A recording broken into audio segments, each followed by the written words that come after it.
നമസ്കാരം. തൊടിയിലെ ചെടി എന്ന പരിപാടിയിലേക്ക് എല്ലാവർക്കും സ്വാഗതം. ഇഞ്ചിയുടെയും മഞ്ഞളിൻ്റെയും കുടുംബാംഗവും പച്ചമാങ്ങയുടെ രുചിയോട് സാമ്യവുമുള്ളതുമായ മാങ്ങായിഞ്ചിയെക്കുറിച്ചാണ് ഇന്ന് നമ്മൾ പരിചയപ്പെടാൻ പോകുന്നത്. കുർക്കുമ അമദ എന്നതാണ് ഇതിൻ്റെ ശാസ്ത്രീയ നാമം.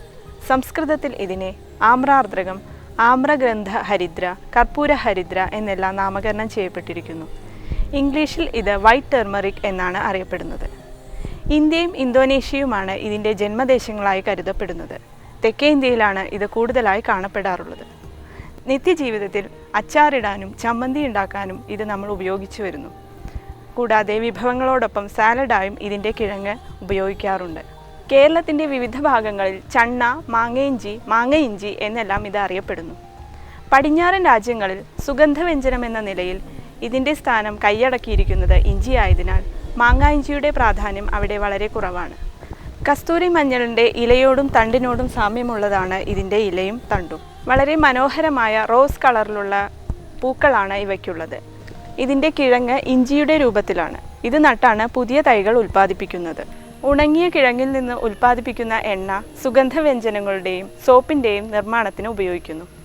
ഇലയും കിഴങ്ങുമാണ് ഇതിൻ്റെ പ്രധാന ഔഷധയോഗ്യമായ ഭാഗങ്ങൾ. കുർക്കുമിൻ എന്ന ഘടകവും ബാഷ്പശീലമുള്ള തൈലവും ഇതിലടങ്ങിയിട്ടുണ്ട്. രക്തത്തിലെ ഉയർന്ന കൊളസ്ട്രോൾ, ട്രൈഗ്ലിസറൈഡ് എന്നിവയെ കുറയ്ക്കാനുള്ള ശക്തി മാങ്ങയിഞ്ചിക്കുണ്ടെന്ന് ഗവേഷണ പഠനങ്ങൾ തെളിയിച്ചിട്ടുണ്ട്. കൂടാതെ ഉയർന്ന രക്തസമ്മർദ്ദത്തെ നിയന്ത്രിക്കാനും ഇതിന് ശക്തിയുണ്ട്. ആയുർവേദത്തിൽ രസായന ശക്തിയും വാജീകരണ ശക്തിയുമുള്ള ഈ ഔഷധം ദഹനശക്തി വർദ്ധിപ്പിച്ച് വിശപ്പിനെ ഉണ്ടാക്കുന്നതാണ്.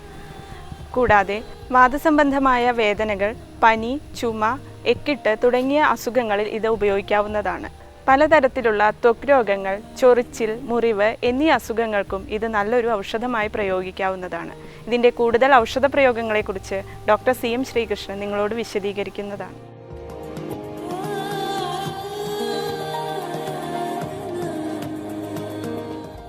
മാങ്ങയിഞ്ചിക്ക് രണ്ടുണ്ട്. മാങ്ങയുടെ ഗുണമുണ്ട്, ഇഞ്ചിയുടെ ഗുണമുണ്ട്.